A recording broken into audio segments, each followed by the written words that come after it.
जनमताचा विश्वास, आपली बातमी सत्यतेची. आपण पाहतात न्यूज टाइम्स महाराष्ट्र.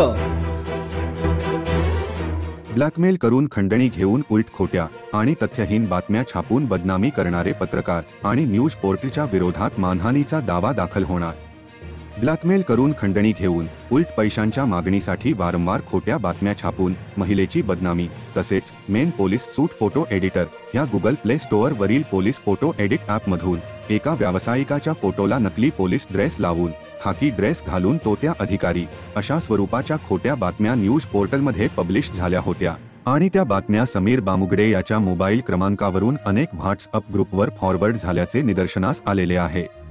तसेच त्या खोट्या बातम्या थांबविण्यासाठी त्याने वारंवार पैशाची मागणी करून गुगल पे वर पैसे घेतलेले आहे. सदरच्या बातम्या मी दापोली येथील विशाल मालवणकर आणि संजय गिरी गोसावी यांच्या सांगण्यावरून पब्लिश केलेल्या असून त्या बातम्या धादात खोट्या आहे असा स्पष्ट लेखी जबाब समीर बामुगडे यांनी मंडणगड पोलीस ठाण्यात दिलेला आहे.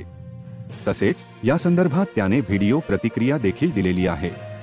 त्याचप्रमाणे मंडणगड तालुक्यातील व्यावसायिक विजय काते यांच्या फोटोला नकली पोलीस ड्रेस लावून त्या फोटोसह खोट्या बातम्या छापून बदनामी केली आणि पैसे मागितले.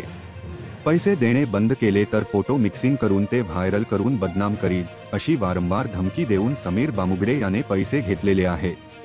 त्याने छापलेल्या खोट्या बातम्यांमुळे नाहक बदनामी झालेली असून या प्रकरणी मानहानीचा दावा दाखल करणार असल्याचे मंडणगड येथील व्यावसायिक विजय काते यांनी पत्रकारांशी बोलताना सांगितले.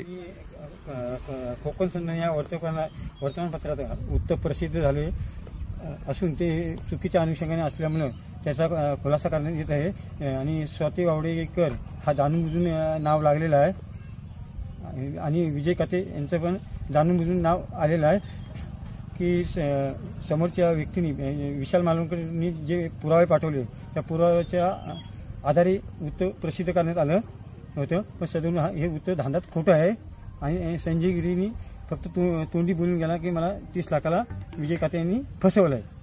हे पण धांदात खोटं आहे. सदून याच्यावर उत्तर प्रसिद्ध करण्यात येत.